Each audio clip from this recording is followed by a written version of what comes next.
democracy, and that Switzerland is only, you don't see wars going on there because all of these corruptors send all their finance there, don't they? Yeah, Islam. Yeah. Thus, you don't see any bombing or wars taking place there, do you? Islam. Does that therefore make them legitimate to the law of order of an estate that is not theirs? No. Of course not. If you are the heir of an estate, do you need a document created in contemporary times by scurrilous or less than honorable hands that keep shifting things around for the purpose of sellout due to J. Edgar Hoover under COINTELPRO operations, and therefore imply that you have a legitimate obligation to these fraudulent persons to claim a right that is yours? No. No. That's well and understood. Now, Yeah. the mandate is an acknowledgement. Can you still hear us? Yeah. Islam. All right. Islam. Mandate is an acknowledgement of a right pre-existing. Are we clear? Islam. All across the world, with the nations of the earth, as Noble Drali have declared to these people, in order to be recognized by this government and the nations of the earth, you must what? Declare your name, your nationality, recognize your free national government in name and in principle. Am I correct? Islam. And we have been enforcing that Constitution contract against the United States, therefore dismissing them as trustees and fofers of the estate of the Moors, demonstrating ourselves competent by declaring our nationality. Even that alone, put on a piece of toilet paper, is higher and more legitimate than any document of every government on this planet called Earth. Are we clear? Islam. Because we are the direct heirs and we are the sovereigns, and just because we've been overthrown, don't make us not the blood heirs, because we are absolutely the blood heirs. Islam. And there is no corporate entity, nation on the planet Earth with any so-called documents, etc., that supersedes the heirs of these estates. And we are declaring our nationality and making it known to the civilized world, highly qualified to present ourselves and need no representation by anyone else other than to honor our mothers and our fathers and come united under this Moorish divine and national movement, declaring our nationality and enforcing that Constitution as declared by our prophet in the divine warning to the nations. Allah. And the follow-up question to that, we had discussion at our last meeting, and one of the questions came up was, why did Noble Drali have to incorporate the Moorish Science Temple? That's right after infiltration, and this is one of the other reasons why. Give me the misunderstanding Moorish movement. This is another reason why that letter I mentioned to you earlier, that upon my early research when I came into the temple and I discovered the letter, etc. And logically, when I started presenting it, I became unpopular with a lot of these so-called grand chiefs. And I'm going to read it to you shortly as soon as you get the book, because I published that also in the Moroccan Star newspaper, one of our first issues in the Moroccan Star newspaper. And of course, you've seen across this country, grand chiefs dispute that issue and angry at me for publishing it when they were commanded by the prophet to read that before every meeting. And the issue is, why haven't they been reading that letter when the prophet demanded that it be read before every meeting? Isn't that interesting that it's not read? Islam. All right, and as soon as I find it in the book, I'm going to read it to you, and I think it will be self-evident. And the reason it's self-evident, because it kind of exposes some people that are less than honorable, doesn't it? Islam. Mm-hmm. Hold on. Yes.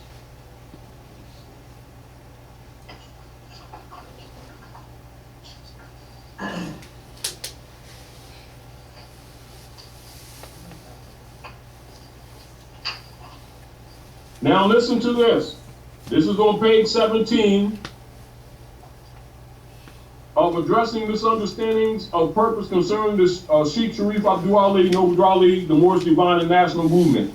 And this is derivative from a lecture I gave in 1984 at Melandra Hall in Camden. New Jersey, was that? Now, Camden, New go Jersey. ahead. Yeah. All right.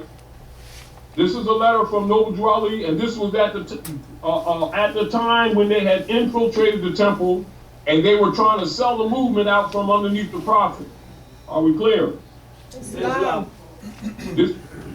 All right. Now, Noble Drew Ali had left Chicago to take care of some business. When he came back, they had some of his furniture out on the street and were trying to sell the movement to some Yiddish Jews. Are we clear? Islam.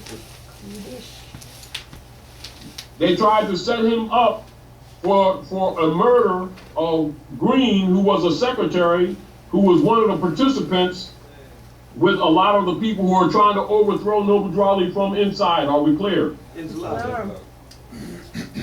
Of course, it didn't stick because he wasn't even around when that occurred. But that's one of the things they tried to set up to destroy the movement. And he wrote this to the Moors from prison.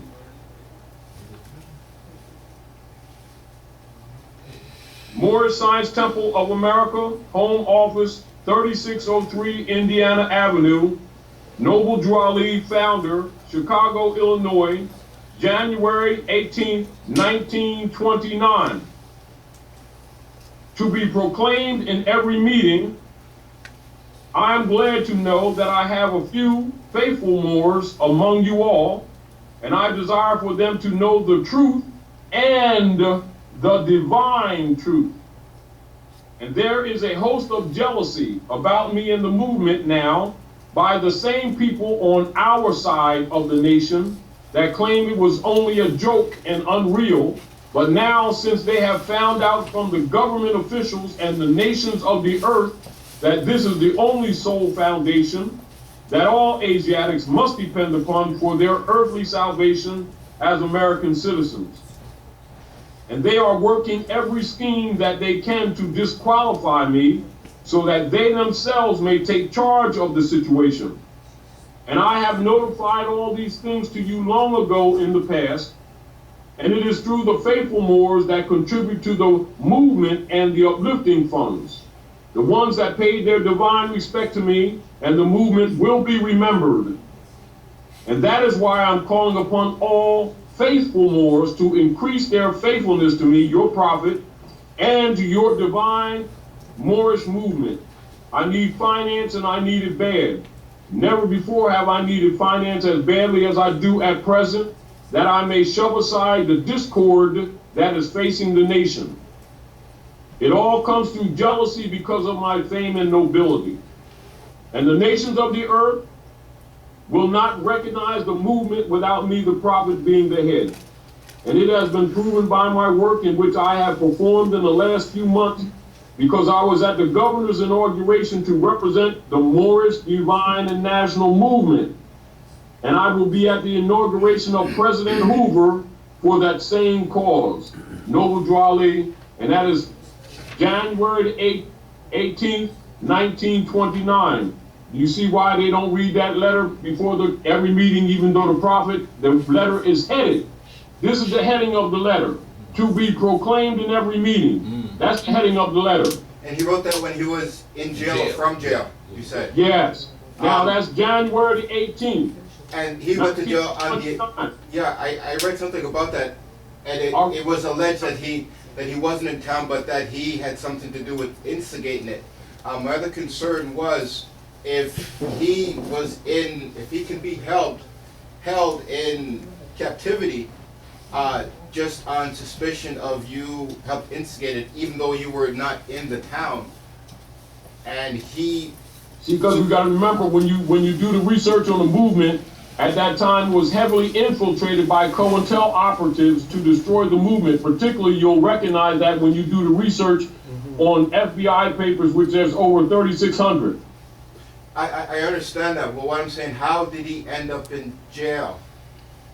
They were trying to set him up. In other words, he was arrested. I know that they were trying to set him up, but based upon the information that Noble Drew Ali has given us to use, how did he end up in jail himself? How did he not have any recourse to not be behind bars? He did have recourse. It's what you call a war attack. Okay. But he It's was what you call still, cross jurisdiction. but he was still in jail. Yes, yeah, absolutely. And of course, they let him out of jail and they delivered him back to the Moors. And as you understand by the death certificate, it's only a matter of days, isn't it?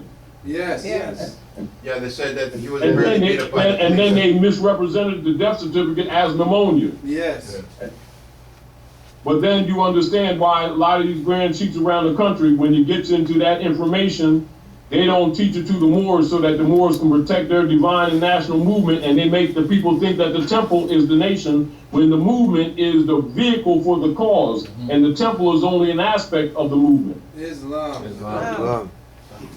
My last and final question, it's important, it's a personal question to me.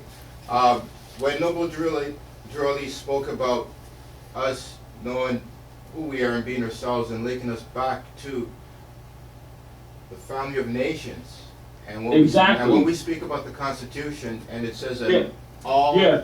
man, which is male and female, are created equal. And Yeah. just on YouTube alone, and a lot of the literature by Moorish Americans, that you have the information, okay, well, this is who you are, and these are our divine rights, but then we talk about other races as they're not human. I was watching a documentary with Pleasant Bay where he basically said that Europeans were not part of the human family. So, See, now I'm saying, what nations are we linking ourselves back to with all this confusion? It's almost like When you do research, and it's not disputed that we're the mothers and fathers of civilization, I and understand whether that. it's Asiatic or Europeans, they will all trace their origin back to the Canaanite Moabite woman, which is also referenced in biology, anthropology, and sociology as the African woman. I understand that. Now, we also know that the European is a hybrid. How so? Nevertheless, it does not make the European not of the human family. Isn't he a hybrid? When you do a tracer in all European families, that within their own coats of arms, they have Moors in all the coats of arms of all the leading European families on the planet? Islam. What is the difficulty? When you really study this thing, you find the difficulty is with the biases and the prejudice amongst the Moors themselves who think human beings are crayons. But what I'm saying, why is it just a bias against, say, Europeans and not Chinese or Arabs, or why is that bias so prominent? And The Treaty of Verona, because through the Popes of Rome, they have declared themselves God with the mission of conquering the world and destroying all the original descendants who are the direct heirs or sovereigns of the earth in order to claim the earth. But with the Treaty of Verona, the laws that they used to do that, those are templates that they originally took from us, because according to our citizen, when we talk about that, you first had Europeans as slaves, and the first word for slave Treaty comes of from Verona came Slavs. from popes. Pardon? The Treaty of Verona Uh-huh. are bullas, Yes, which people are bulls. called edicts, that came from the bishopric. Okay. But I'm saying the idea itself, to enslave humanity under certain edicts or treaties, or under even religion, such as papal bulls, that actually, where did that come from? Because The masses have never been given religion. The masses are given dogma. Okay. That's a misrepresented statement. Okay, but we also teach ourselves that we first had Europeans enslaved before Yes, Europeans exactly, had us because they were enslaved. created as a servant. You're absolutely correct. Mhm. However, the masses don't get religion. The masses get dogma. So when we assume that the masses have been given religion, that's a false statement. Okay, so getting back to linking ourselves back to the human family and nation. So what are we linking ourselves back to if we're saying that the Now- European nations now- have suppressed us so far? So I understand, but it can be confusing, so I'm just trying to, It's not complex. I- If you understand the history of what the